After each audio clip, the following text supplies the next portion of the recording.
Muri yeZimbabwe kusangana kwatiri kuita zvakare ipo pano paZimu News update apo petinoda kupa mafirst hand update anonga ari kuitika munyika yedu yeZimbabwe. So kana uri mutsva usabve pano usina kusubscribe, kulike nekushare. Mashoko etinawo muzuva ranhasi tiri kuona misasa yewaFirisitiya iri kuramba ichipazika zuva nezuva, apo petiri kuona ku CIO kuri kunzi kwato nemadivhizheni asina kumira zvakanaka because kune information yakutobuda because kune maCIO vasiri kufara nezviri kuitika. Macivil servants havasi kufara nezviri kuitika zvokutoti vanenge vari kuwana to change. Tiri kuona nawiki nochivhayo vari kuita zvavanoda nemari dzenyika because tiri kuona kuti mari yakabhadharwa nakuda tagwirei kunotenga zimota zvintage reri imari inotohoresa macivil servants vakawandisa mari dzine musoro, but tiri kuona kuti mari idzodzo dziri kushandiswa zvinhu zvisina kana nemusoro. So tiri kuona maCIO kwane division, kuarmy kwane division, but tiri kuona kuti kune warakashi vari kubuda vachitaura iwo kutoti no, kuarmy kuna division, army yakabatana and so forth and what vachita zvinhu zvakawandisa, but isu tiri kuziva kuti kunhu ikoko kwane division because kune vari kudya nevasiri kudya because munomu idya nevadya kando mutemo wemunomu kutoti munhu akatoona peri kutobuda anobva atoti bo zvake bo ende zvake zvinatori bo panenge pasina pressure muri yeZimbabwe. Sezvo zvatakaona kuti ana nyoka anzwaniko sort of like madzibaba eshanduko because tiri kuona panapa madzibaba eshanduko imagine muri kuimagina muri yeZimbabwe akaofwa mota nemari akaramba achida kumirira musangano, but tiri kuona kuti musangano wacho zvova kuita pari zvino ama 1 imagine madzibaba eshanduko akaramba mari nemota achiti ari kumirira musangano nevana veZimu vamwe vanhu. So zvakaoma muri yeZimbabwe. So tichipinda munhauwa dzetinadzo pano dzimwe dziri kutaura izvo kutoti vaMnangagwa vanenge vari kunyepera vanhu kutoti no, ndaidhiraivha chimota chevintage chakatengwa 1.8 million nakuda tagwirei, but kunenge kunyepa because history dzavo dzichitaurwa akawana aidhiraivha mota kudhara ndiana Chitepo naNatongogara menoti ana Chitepo vangu vari sort of like tingati vanga vari machairman naNatongogara naChichi waidhiraivha mota kuna naZambia iko vana Mnangagwa vanga vasikatombozikani kutoti vari kupi. So tiri kuona panapa I thought our journalist would investigate where ED as a law student at University of Zambia got the money to buy the car. Remember, he went to Zambia from prison in Rhodesia. Where did he get the money to buy the car? Tiri kuona panapa ndo zvakutaura panapa kuti uyu akatoenda atori mujeri achitoita sei chichi chimwe saka akazowana kupiko mari yekuti anga achitenga motikari. So tiri kuona panapa pakanyorwa kunzi where are the registration papers for the car to prove that aiwa nawe yaisi kutaura kunzi munyori apa haasi kutoziva kuti chii chiri kuitika. Nawe yaisi kunzi ndo mota yacho direct, wari kunzi ndo type yemota yacho mazivintage avakadhiraivha nguva dzavo chedzo vachiri kuenda. Where was this car since 1980? How was it brought to Zimbabwe and was it ever used in Zimbabwe? If so, what was uyu atitofungidzira kutoti pamweni motikari iyi ndiyoyo chaicho haisiriyo, inawa yekutoti kanoti tongoti nhingi aishandisa mota yakati gore rakati chichiregedze tingomutengere vintage, iyo haisiriyo, iyi yaitotengeswa paauction yakatongotengwa, but ndo type mota yavaishandisa. So ndonawa dzatakakubatira pano toda kuti tikusiye muchinzwa dzimwe nhaurwa dzinenge dziri kutaurwa nevanhu vozoti udzomu comment section kuti chii chinova chiri kuitika. So ngatisangane munews dzinotevera, but kana uri mutsva panosina kusubscribe, so much love, ngatisangane munews dzinotevera. We are grown up folks, we have got families. Tunodonzi ana baba, tunodedzwa kumatare kunzi iri darera ripere kana Jedha asati asvika auye panapa ati saka respect us. We are calling for that. Zvimwe zvese zvinenge tinogona kutaura, tinogona kana kuda kuita single out organizations, but that is neither here or there because it's never going to be bringing food on our table. Or it's never going to, to be stopping whatever it is, that is coming. Because it is coming.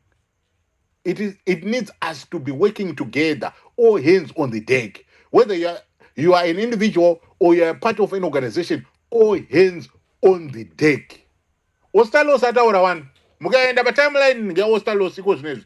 Right now, Ostalos in the afternoon, what did he say? He spoke about unity. Yes. Yes, munhu wese. Let us go. But vanhu vane zvinhu zviri factual about maleaders Iyoyo uyai bati. nazvo. Iyo. Mwendazi ngatipfeke matishirts ezanu, ngatidye machikeni, mabhati Yes. tozozviona pamberi wangu.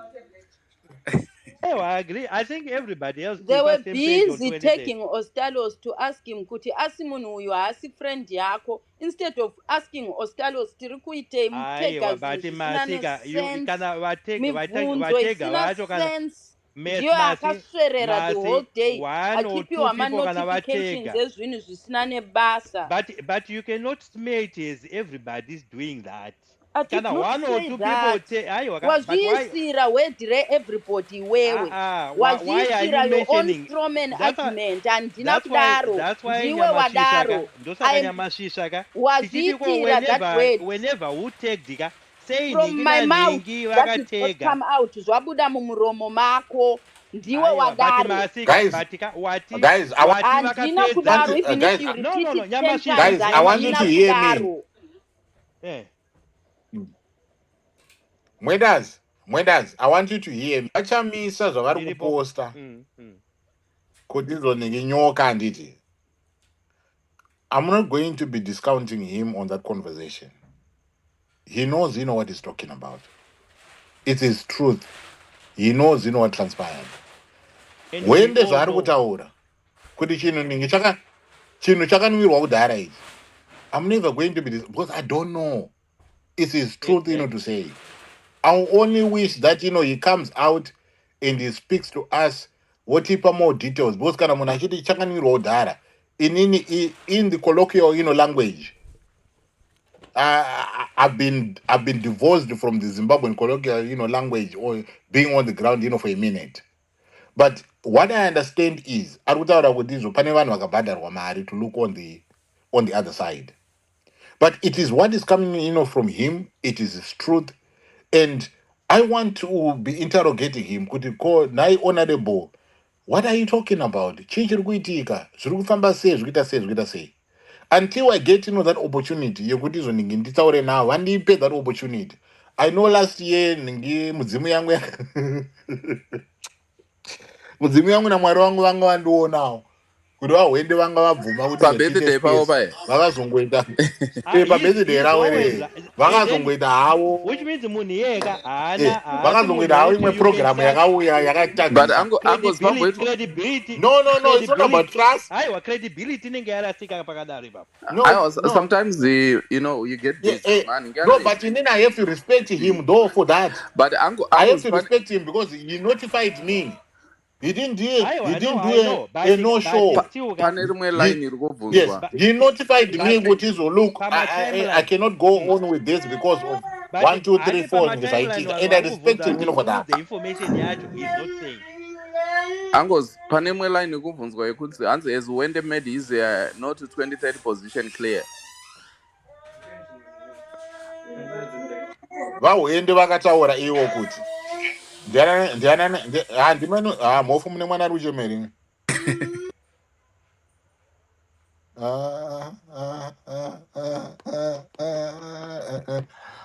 Hallelujah. Amen. Agus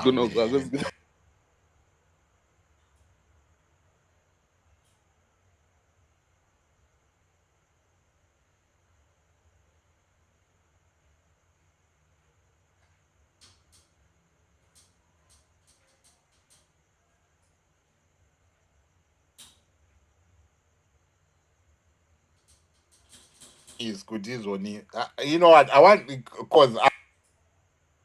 because it got to me. You know the reason why this got to me. I don't want to put myself out there as a person ukuthi pamwe ndinenge ndiri kufila kuti we need to concentrate on this thing. Anything else that comes in, yes, I might post about it. I might put it out there. But the reason why I'm doing that is I'm just wanting to, to understand how people, are feeling. But when it comes to me holding a space like what we are doing, and I'm off, funny news at Twitter, I see dambe. We are trying to engage people in a way yokuti tinodzidzisana. Ndofunga most of you guys, we have been on this path here. And there are folks, that have devoted, their time. Because every time that, we open the space, they are coming here to contribute as well as, to learn. Nekuudzana kuti how do we go on, how do we proceed, from here? Where is our next destination? Tikabva panapa takuenda apa, tikabva panapa takuenda apa, tikabva panapa takuenda apa. And we have done so many, spaces. Zokuti vamwe venyu kama space ya anopesera abheuka. Yokuti the intention of the space, we lose it because at the end of the day topesera tabheutsa chinhu.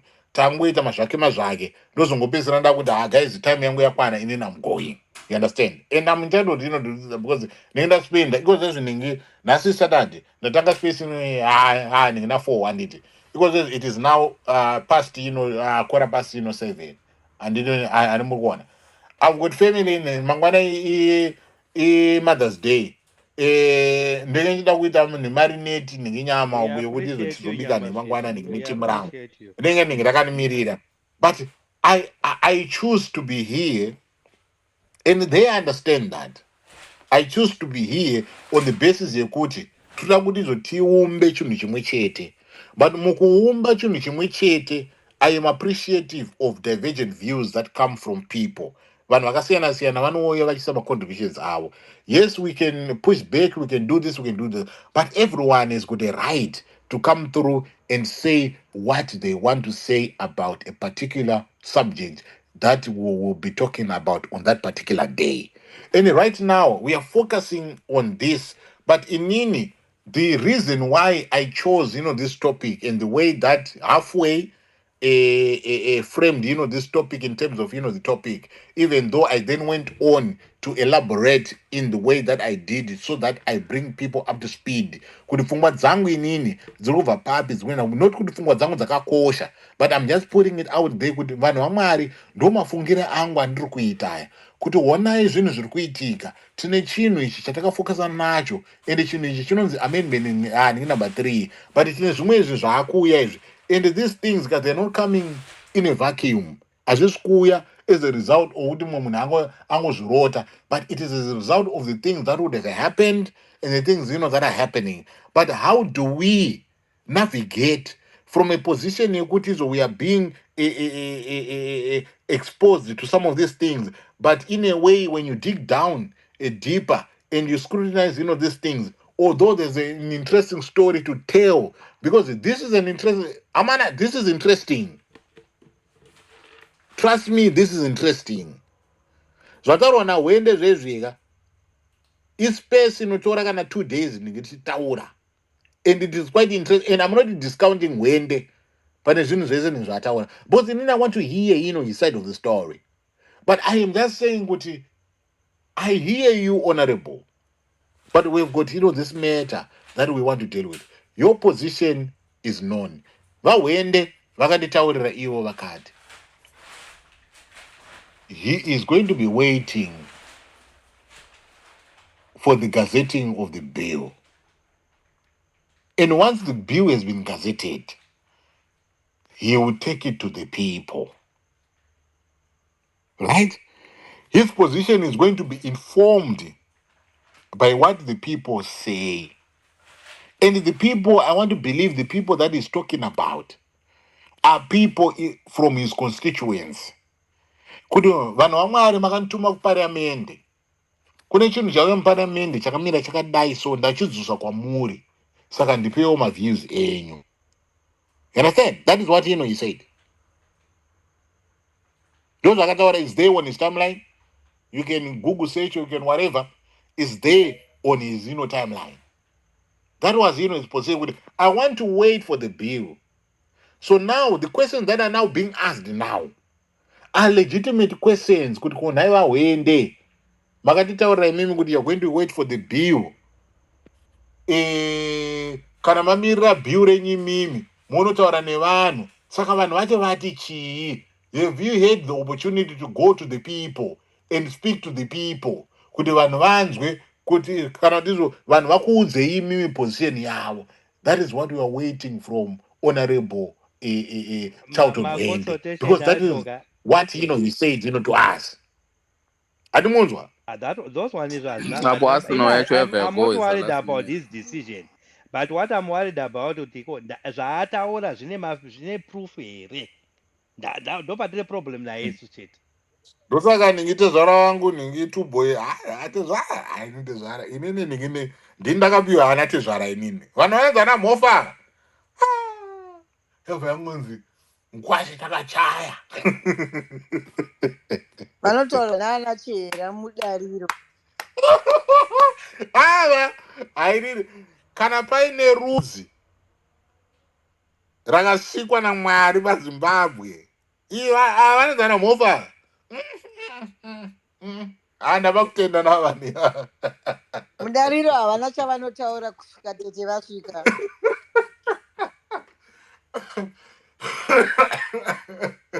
But nyamashisha. Yes. At the end of the day, nyangwe even vanhu vakazoya nenyaya dzavo idzi. Inini I've got a problem until if you are in an organization nyamashisha. If you see something which is not right, why didn't you just say it right there and there? Because politics, for you to you have to come out with it. You're not going to resign. I'm resigning. Imi munoziva politics dzese dzinoitika kuno diaspora kuno. People resign from certain organization because vanenge vatoona kuti I don't handifwirirane neizvi. But why is it go through it? Come out of it. But later on uzoti handiri nyaya dzandoda. Come on guys. I mean like sometimes isusu as Zimbabwean people we must set a precedent kuti iwewe ndo unetone problem. Why did you harbor with it? Whilst uchiziva kuti ko vanhu ava havasi right, they are not doing the right thing for the people. Ndosaka inini ndatizomofa anenge atoluza credibility. Mwenda mberi ndosaka inini ndataura inini kuti we are now at a point. I said opposition at crossroads. Isusu maZimbabweans, we are at a point yekuti ku opposition politics uko. Let us look beyond just my organizations or my personalities and focus on what we need to do as citizens of Zimbabwe. Because the constitution in Zimbabwe does not exist for political parties or organizations. The preamble, makanyatsoilerwa out na Zeti, he came here a few days ago. He told you, well, we went deeper with the preamble. Could we, the people of Zimbabwe, that is what matters. In our diversity, that is what matters. You understand? Because now there is 193 gadgets. Mean more than 300 people listening to us, right now, because Cape Chama gadget.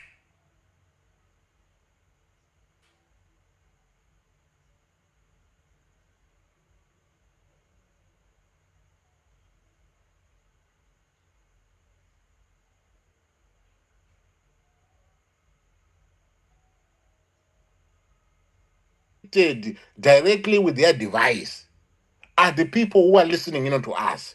So the conversation that we are having here and the conversation that we ought to have is to respect the diversity that exists and to respect the fact that Zimbabwe is made up of individuals and to respect the fact that constitution is written for individuals. And to respect the fact that opposition must come from individuals. And that is what is crucial. And that is what is important. And we need, to be hammering that in every citizen, even in the communities that,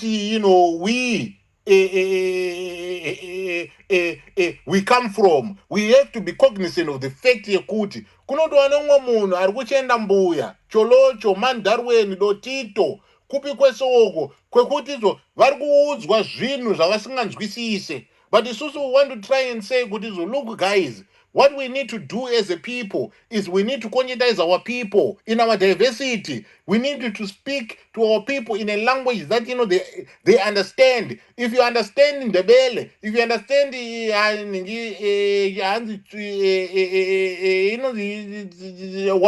any language that is spoken in the 16 languages in that diversity, you need to decipher information in a way that people can understand.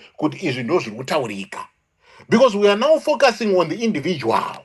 We are now focusing on the fact that we are different in our diversity. We need to come together as a people. And when we come together as a people, we can be in a position to mount an opposition on the basis when they've received an opposition, information that makes them knowledgeable. And a knowledgeable people are people that are in a position to make an informed decision.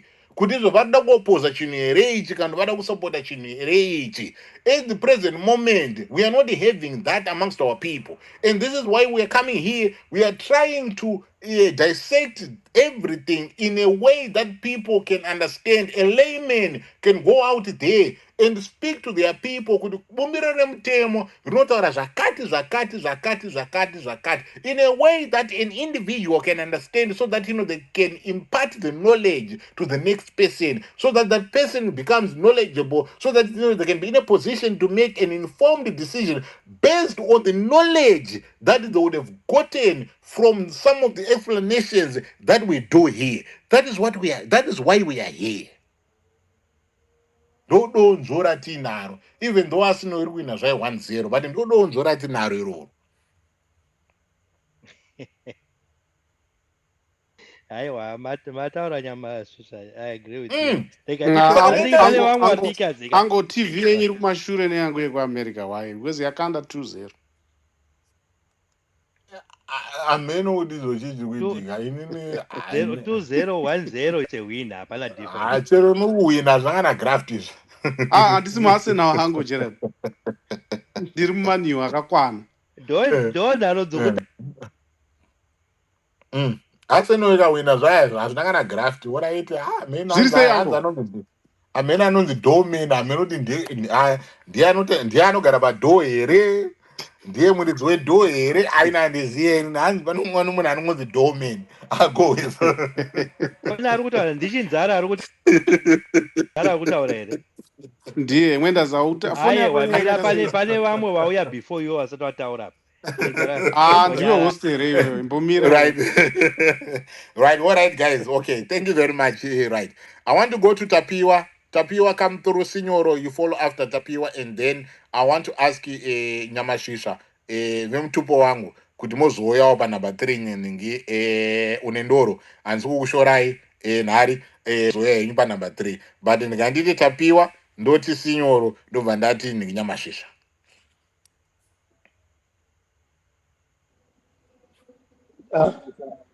Thank you, Algie. Thank you. Ndakandakateerera kwenguva yakati my observation from the beginning, especially kana tichitarisa nyaya opposition at crossroads. Firstly, CDF payakauya, we could see kuti vamwe vari mumastructures eSDF, they were posting message here 2030, but in those 2030 messages they were putting political connotations in their messages, and we called that out, so that we needed continue unity as our citizens. Like, I can see they started pushing back towards that because people didn't buy into that. We ended up seeing a view of a political party, because I don't think as citizens, Panemono Anga oppose anything that has anything to do with defending the constitution and making lives better for Zimbabweans. But like what I heard Masu saying, I would upload that, which is anyone in CDF who comes out and have my exchange with any citizens. I don't think it's good, especially if they are elected to position of leadership, because this is going to come. A lot has happened, and you can't take it away from a citizen, and because processing of each and every one cannot be akasiyana. So they just have to accept it, not to say they have to be insulted or anything like that, but they need to know that in those positions of leadership, a lot of things are going to come along. And some of the things they just need to close their ears and focus on this constitution thing. And we support it. I'm all for defending the constitution. Other than that, I'm just calling out. I think pushback came because Bangoma statements came under political connotation on that. Thank you. Right. Thank you very much, Mkoma. Ndinotenda. I hear you on the political connotation. I will, we'll talk about that. But Signor, do you want to come through?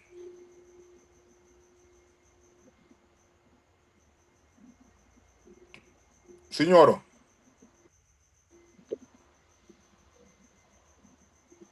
All right. I never. Bekuno inomunetsa asaripo. Bekuno nindoro makadiko. Murise, Signor. Tiri nani. Aditi. Musanditeme ine matombo mazimbabwenzi. Shame on you munonzwisa tsitsi. Atsitsi ndo dzamunotonzwisa chaizvo.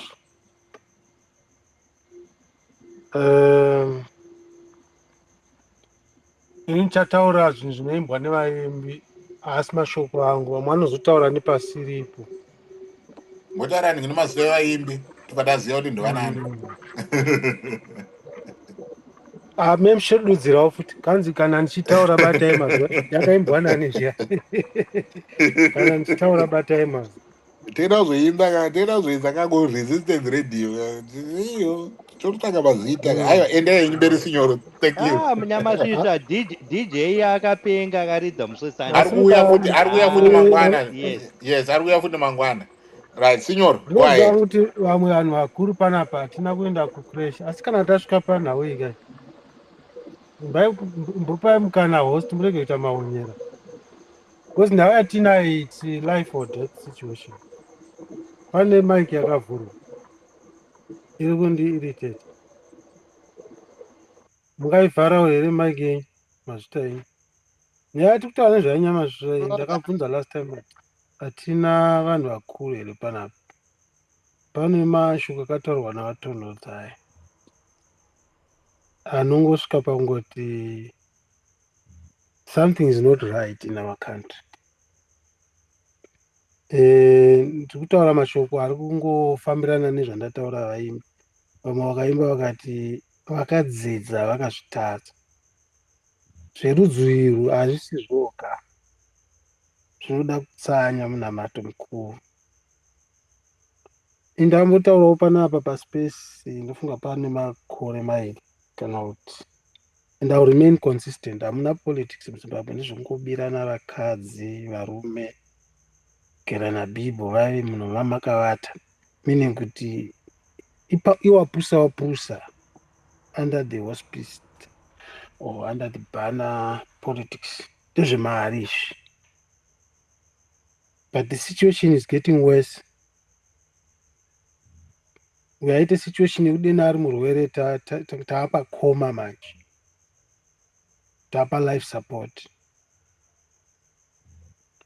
I'm saying this clearly kuti ndizise kuti haisi nyaya yedambe panapa kana taitirwa nyasha naMwari dzekuti tisangane taitirwawo zvakare ifevha kai nachihera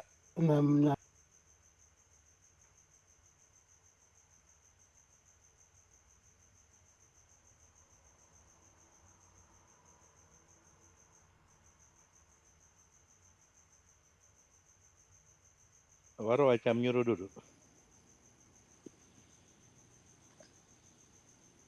asati apedza kubhadhara mari yekwana Mpofu. That's why I drop her off. I'm off. Claim your money.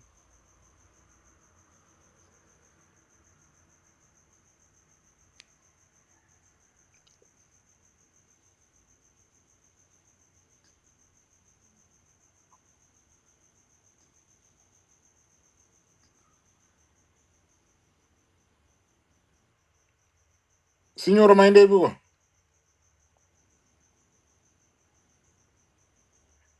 All right. Foni yake Signoro. inomunetsa foni yake. Munotozonzwa akutopinda manje manje. Aiwane wadona. Achizara. Do you want to come in? Yes, Uncle Gerard, how are you doing? Abana zilisi Chizara amani. taumutaki wasvika varapa.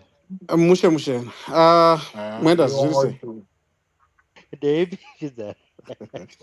Mwenda unoziva chii Uncle Gerard? Mwenda ane beef here. Richaripedza musi tinosangana.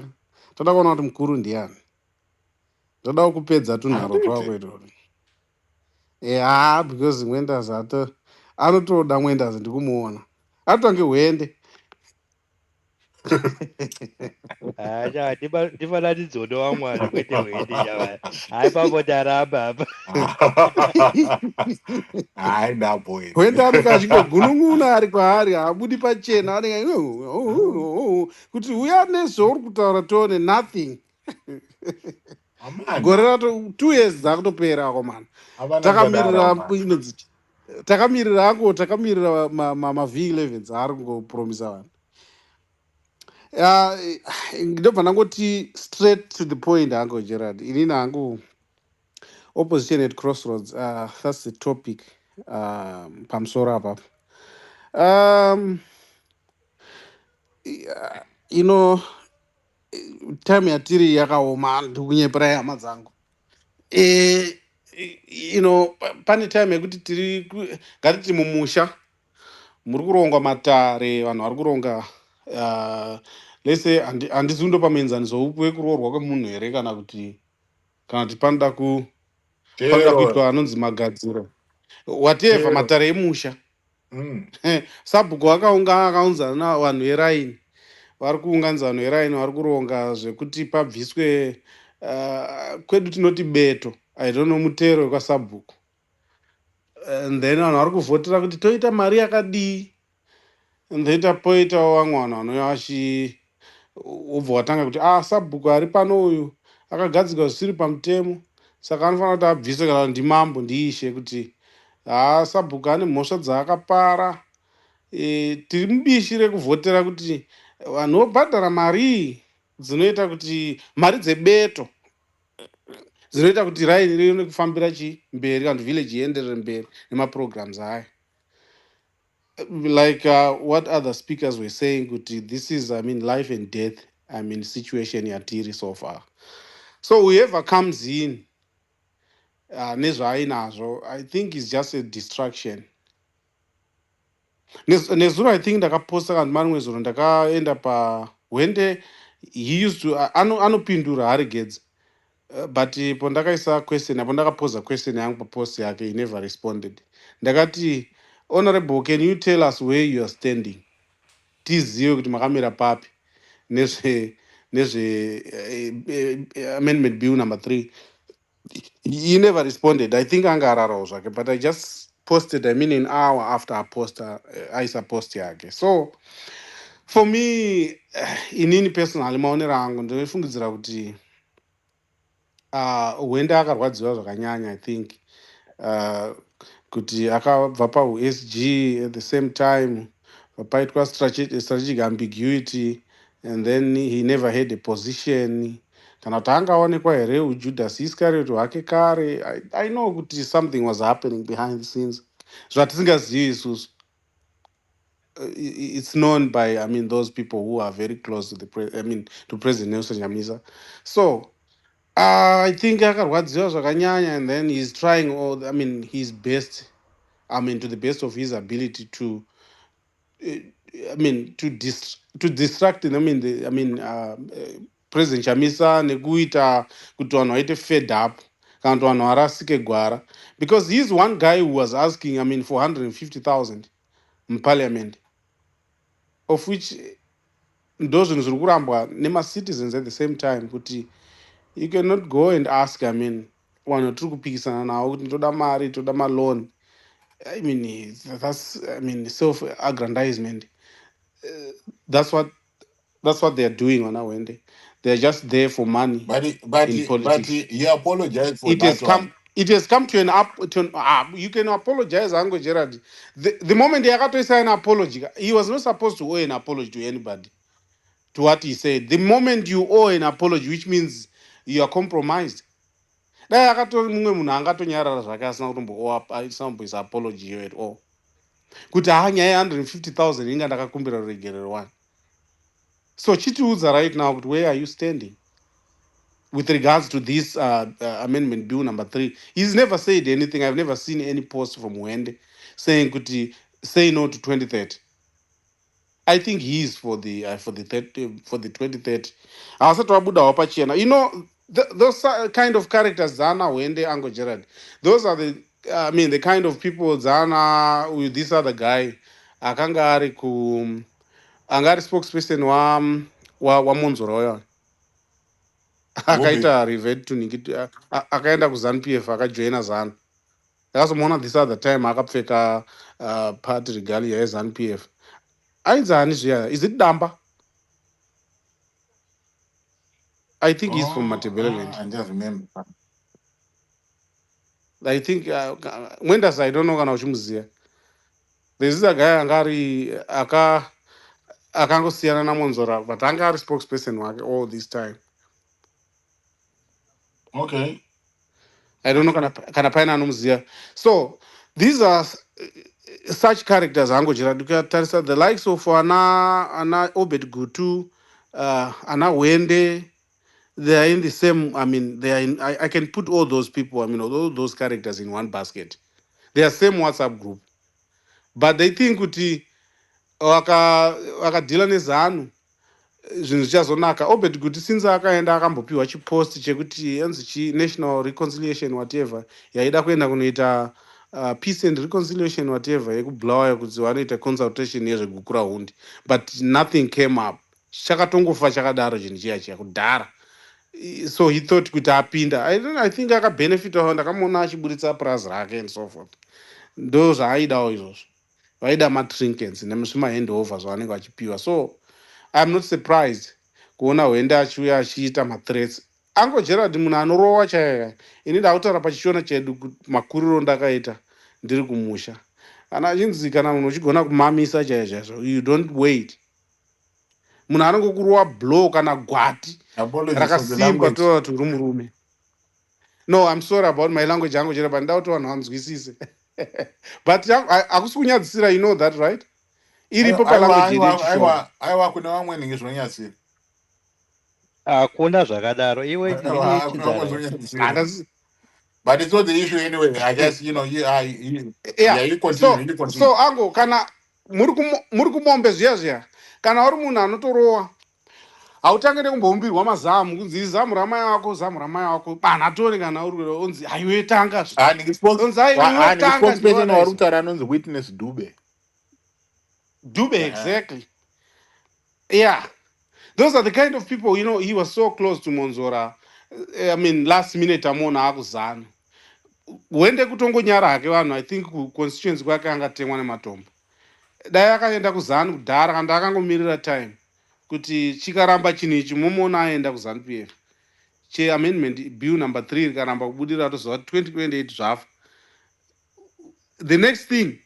What's the next thing for Wende? I think political career yake inenge yatofa, but the next thing is to go and join ZANU PF. I think that's the best for him. But hakuna chinhu chinonzi political career man. Iriko kuZimbabwe iriko Ango Gerard. It's a career kuZimbabwe. Zimbabwe. Yes.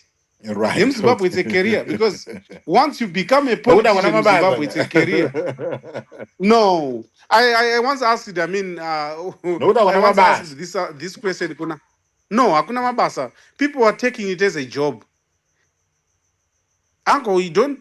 Musajairire parliament kakuti Yeah, unoendako unopiwa macoupons every week. Unoenda and then unopiwa motikari onzi loan, but ndezvezita. No one pays back that money. To be honest, vanoiona kumari yekudzosera mari dzotenga mota dziya dzinodhura. Mari dzavanopiwa, those are the top of range vehicles, and then at the same time unopiwa vanopiwa ma allowances every week. Inyaya dzekunyepa dzauya nadzo panapa kuti tinozonge tichitambura pay yangu yakazi. When there is one person auya nepay slip yake panapa, there is more outside the pay slip in parliament. We know this, Ango Gerard. So listening to a person like Wende, I mean, for me, he's just a content creator. Ndakamtarisa right now. He's a ZANU-PF plant. I'm very unapologetic to say that. And no one can stop me from saying Wende is a ZANU-PF. I know that. He's a ZANU-PF. Akafaila kudara. The moment akaita fallout, I mean, akaita fallout ne opposition kudara. No, He's just there because India no reason yacho. akachengetedzwa na No chava. reason yacho. Yokuti akafade out in opposite. There, yeah, it is. No, my reason, Yeah, you know, for akaita a follow-up. fact. I mean, akaita Yeah, follow-up. Saka, that is the fact. That's why ari kudhisa ango. Kana aine chainacho ngaangochinetsa kachinonetsa here ango.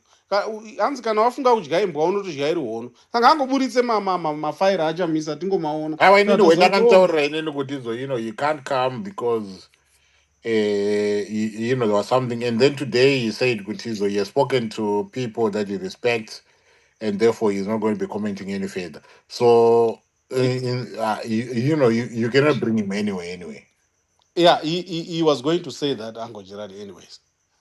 My expect that those guys Uh, are very clever. They are very clever enough. Vanokutaura reason yekuti ndazotaura navanhu pesa apa anga asingatauri navanhu here paailash out whatever he was putting on paplatform pake. nigga respectable people. Okay. Anyways, we'll wait for the time. Hakuna time isingasviki. We are still here unless kana tafa tese. But vanenge varipo vachazotipupurira kuti imwe Wende akazouya akatiburitsira zvakati mavh11 and Right. I mean he has to be factual. But anyways, hashtag no to 2030 isusu tiri I think people here should just go ahead and support whatever chiri kuita kuti 2030 isaenderere kumberi.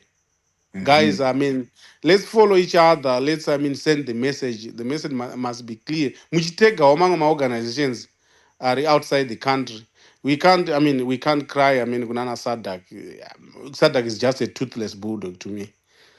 Gatitege zviende kumberi kana news channels are all over the world so that they know what is happening pakatipo together. We need people to order. I think that's my message. To the people today. I yield my mic. Thank Right. you so much, Uncle Gerard, for awarding Right. me Thank you some very time to much. speak. Okay. Anditika. Nyamashisha. Yeah. Nyamashisha, do you want to come in? Yes. Thank you, Nyamasisa. Thank you, listeners. Yeah, nyaya munayo nhasi nyaya inofadza kwazvo. Opposition at crossroads. Tichitarisana the elephant in the house, amendment number 3. Ndo yekuti pamitauro yese yatinayo iyi. So munotoona kuti tine dambudziko challenge yatinayo ndeyekuti pane zvinhu 4 zvinokwanisa kuti tikwanise kuparadza chinhu chinonzi amendment number 3. Zvakafanana nekuti parliament, but dambudziko repaparliament ine big obstacle because ZANU-PF yacho yagara ine 330 majority, but not opposition vacho, some of them they are compromised, so 0%. Tine macourts, yes, there are many cases that are filed with macourts, but it's a, the results is uncertain. You know makotsi edu, you know everything. Kune vamwewo vakatogarawo kumakotsi ikoko ne2030 vaifanira kunge vakumusha vachirima but vatongo muofisi ndo vachaendera nyaya iyoyo, so uchaona kuti inyaya yakaoma. Imwe inogona kutibatsira yaive kuti the ruling party divisions dzimwe dzenguva inobatsira kuweekena that thing, but ZANU-PF muitiro wayo unoziva kuti vane katsika kekuti nyangwe zvavo vachirwisana, but pane imwe nguva yekuti since vane vachiba vese vane dzimwe nguva dzekuti kana vakufaitawo chinhu against the opponent they unite, vanombokanganwirana kuti vari kutadziranei, vari kutsikiriranei. Then the fourth one, civic pressure and public mobilization. Iyoyo I think historically even in Zimbabwe munoona kuti ndo yakashanda, because historically you are aware kuti in 2000 patakaita constitution it was stopped by public resistance vanhu pavakavhotera no pareferendum, because pakanga pane kakubatana kwema-civic organizations, machechi, malabor union and the opposition parties then dzakanga dziri united. So you find out current situation yatiri ndeyekuti pane chinhu one chaka on the side of ZANU chainoti yakacelebrata kana chayakagona vakatocelebrata kudarika pavakatora independence. Chinhu chavakacelebrata vakagona, especially hurumende yaMnangagwa, kuparadza opposition, especially kuti vanhu vakaita saNelson Chamisa, Tendai Biti, Job Scala, Gary Vume, even uchitarisa ma-youngsters opposition ari ku-vibrant opposition leaders vari kusumuka vakaita sana Ostalos, ana Fadzai Mahere, ana Bruce Moyo, ZANU akagona kuti vanhu ivavo vasafa vakaonana eye to eye, ende ndo bhomba ravakakwanisa kukanda kuopposition vakadestroy, vakaziva kuti opposition haife yakasumuka kana vanhu ivavo vasingaonani eye to eye. Why? If you look those leaders, vane ma-strength avanavo, ma-god gifted strength avanavo ekuti mumwe anayo asi haina mumwe. For example, if you look at Chamisa normally tisati ambotarisa zvimwe chichichi, Chamisa is a crowd puller, munhu anongodika, munhu wekuti even ndakagara panapa kana ndichimutaura ndakati haaite akazodai, but ndakamupa time yekuti andiadrese 1 second brain dzangu dzinochinja, ndinobva ndatanga kumuda. Is a crowd puller. Tendai Biti is strong. Tendai Biti anotaura ma-facts. Tendai Biti anotaura zvinhu zvino attracta, especially vamwe vanhu aya vanonyanyoshandisa IQ, ma-diplomats, ma-business persons, ende munhu akashinga. Job Scala unoona kuti munhu webhinzi, the no nonsense man. Then you look at ana Ostalos, you see kuti apa tine future apa, given yekuti taona hedu structured opposition party, unonyatsonakirwa kuti no kana tichitaura kuti youth is the leaders of tomorrow, aiwa kana pana Ostalos unyatsoona kuti this is a leader, because you find him kuti kumaspace ariko, you find him kuti mucommunity arimo, everywhere is there. Even if you look at Fadzai Mahere, the way he interacts with the people, you see kuti yes, kuvakadzi vakamirirwa, kuvarume vakamirirwa, tinao, yes, and other youngsters, other leaders vatinawo. So ZANU-PF payakangokwanda mweya yokuti pasave pakaonana eye to eye, chinhu ichi chinonzi amendment 3 chinobuda bhobho, ende chabuda bhobho munhu wati kudhila naye anonzi Mnangagwa, makatarisa history yake, makada kumustada, munhu anoenda kuzikanwa kuti next step yaada kutora chii. Izvo kutaura kwatiri kuti anogona kunge akagarira umwe joka waakatogarira pasi, so ukuziva kuti ndakapedza ichi ndichangovakandira joka kuti ka1 god. So yeah, so chinhu chekuti panguva ino dai maZimbabweans tambosiyana nemacaps, ma-t-shirts, tatora constitution as a national cause tambofaita nechinhwani ichi chimhunga chinonzi amendment 3 ichi because chinhu ichocho takangobuda bhobho. Even maparties ati kutaura kuti opposition party freedom will become history, maparties edu will become history anenge asisina basa because muchaona kuti kunenge kwakuiswa zvimwe zviga zvakati omei zvokuti kuti tinyatso operata